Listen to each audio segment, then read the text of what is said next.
students out in school. I would like to express my sincere appreciation for granting me this opportunity.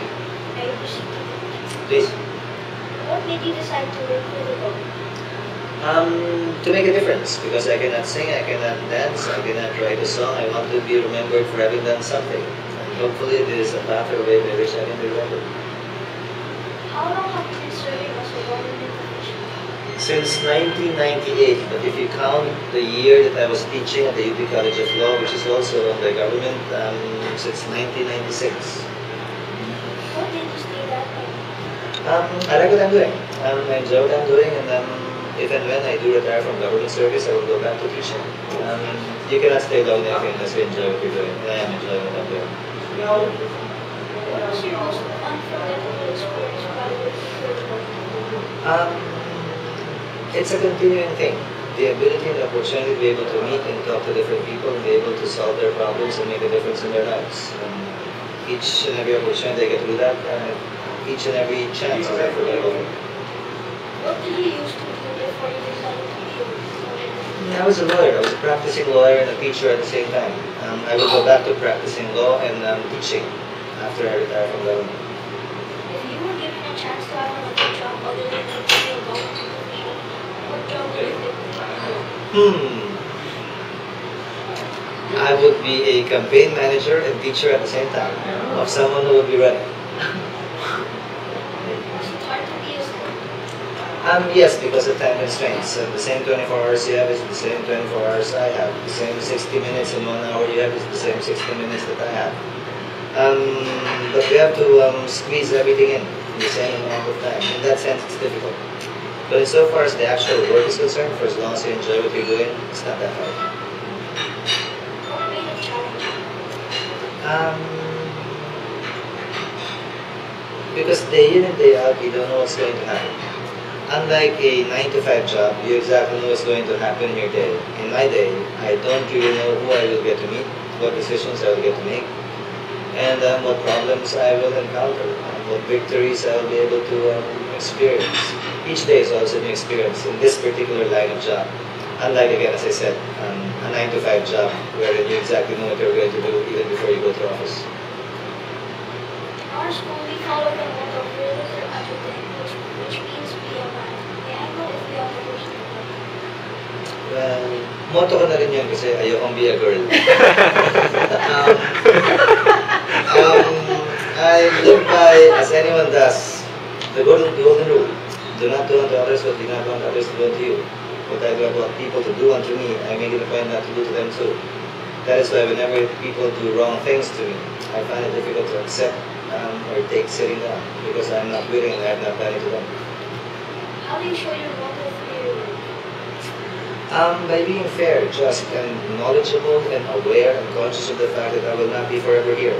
Time will come and I won't be here anymore, and I want to make sure that should that time come, that I would still be able to hold my head up high, not be embarrassed about the things I did or said or did not do or did not did not say. So much so that you are always grounded and you always put yourself in the place of the other person. What were your plans for our country when you were from?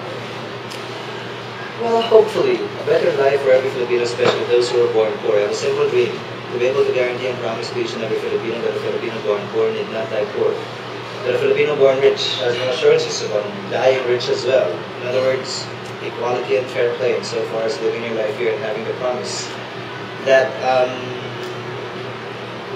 your dreams can come true in this country. All your political plans successful? No, not all of them. But then again, I'm not yet over with my political plans, so hopefully there's a chance for it to come true. What were the reasons why they did not succeed? Many reasons, but more often than not, it's simply not the right time for it. People were not ready, the circumstances weren't present, and the environment didn't fall into place because the environment wasn't ready for it yet.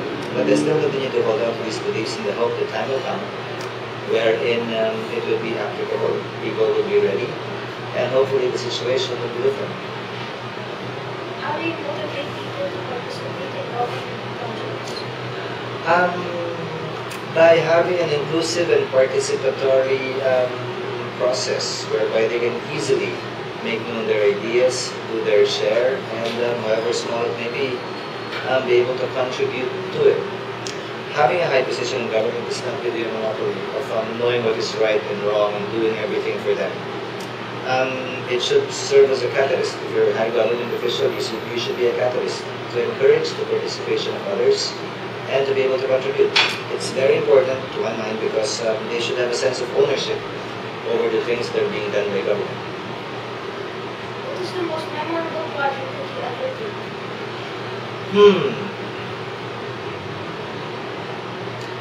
When I was a first-term congressman in 1st District of Sorsogon, when I was able to provide power, that is, to all of the barangays in our district. Prior to the completion of that project, we were only about 73% energized. Some people who live in Metro Manila might not appreciate it, but in provinces, can you imagine not living without any electricity? The mere fact that they can actually drink cold water or have ice is a luxury that they did not used to enjoy, but now they could. What is your latest project and how can it help you? Me, all of my funds are being spent for hospitals to be able to provide the medical assistance to indigent patients. So we allocated and distributed most of our funds for the all regional hospitals nationwide to be able to give access to medical assistance to indigent patients who have no capacity to pay their way through. It's quite sad that up to this day and age, a Filipino family has to decide whether or not they will spend their last peso to cure an ailment of a member of the family or to spend it for the food they will eat either for breakfast, lunch, or dinner. That choice should not be made at this time and age. And government should provide and fill in that gap insofar as meeting our sick in this country. How can the country help you make your project possible? Hopefully, the doctors and administration officials of the regional hospitals should not steal the money and make each and every peso count. Hopefully, for example, we mandated that they should spend the money on medicines for the most effective generic drug. And for them not to spend it on the branded one simply because it's more expensive and simply because there is lobby for them to use the money to buy the more expensive yet equally effective drug as the cheaper ones. Secondly, by keeping the faith. The government, if it hasn't done it yet, will get to do it at some point in time, and for them to keep the fire alive and believe in it. Do you have any project to involve students and kids like In our district only, yes, not nationwide, because our funds are limited. We seek to provide and be able to make sure that our enrollment participation rate is at its highest, if not at its optimum, at 100%. Right now in our district, we have one of the highest enrollment participation rate at 96%. We seek to look for the 4 remaining percent to be able to make it 100%. The best equalizer that government can give any Filipino citizen is education, quality education, that is. That is the best guarantee that a person born poor may not and need not die poor. In your opinion, how can kids help their government? By believing that you can do something, that age is not a handicap and that being young is not a shortcoming. Our national hero said that the youth is the hope of the fatherland. I disagree with that statement simply because when you use the word hope, it pertains to a time that is yet to come, a place you are yet to reach, and an individual that is yet to be molded.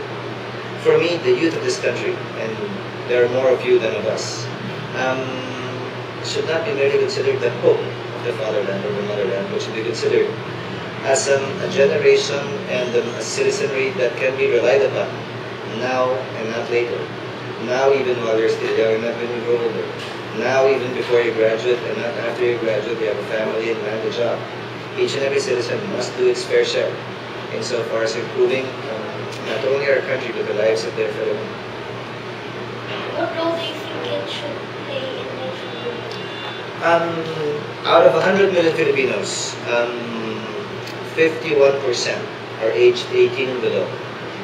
If you will let the remaining 50% who are 18 years and older to work for the country and do what is best for the country, then the other 50% is not doing anything. If each and every Filipino, young or old, if each and every Filipino, male or female, rich or poor, educated or not educated, would do their share, however small this may be. And I'm of the firm belief that there's no problem we cannot overcome. There's no crisis that we will not be able to resolve with the help of each and every one. What is your message for kids who would like to work for the government and serve the people? There is a saying, all it takes for evil to succeed is for the few who are good not to say anything and not to participate. People have so many complaints in government, yet they refuse to join government. People complain a lot about what government is not doing, yet they're not even giving suggestions or doing their fair share so far as how government should be doing things. I would encourage those in the private sector to do what they can, use their experience in the private sector, in government, to be able to give us a better government that we truly deserve, and not leave government service to those who have no other place to go. Government should not be a last choice. It should be the first choice insofar as our citizens are concerned. What do you think are the responsibilities of a public servant like you to establish? To serve them well and to make their money's worth, because our salaries come from them and they pay for our salaries. So it's only proper that they get their money's worth by giving them A1 service all the time. Whether you're a senator, a president, a mayor, a governor, or a lowly clerk, you should provide the same quality service to the constituents. By constituents, I define to mean anyone who might knock at your door for any question or assistance. Government should follow a simple adage in the private sector: the customer is always right. We should always have that in mind so far as our constituents or those who we serve is concerned.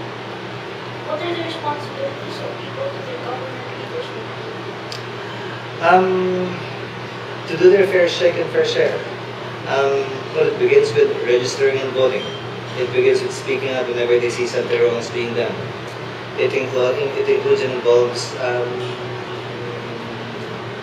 not being a part of any wrongdoing committed by a public official and shouting out to the highest heavens even when they do need and see that something wrong is being done by any official, however high or low. Ang senator is kung malaking kailangan na nakapaghanap ng malaking. Ito po ay sasaluhan po habang buhay. Na magputuloy kang gabayan ng Panginoon Diyos upang makapagluto ka sa ating ako at sa ating pagsatuloy. Salamat din at sana sinimula mo na lang ng ganyan para hindi na overrating yung English ko. Thank you.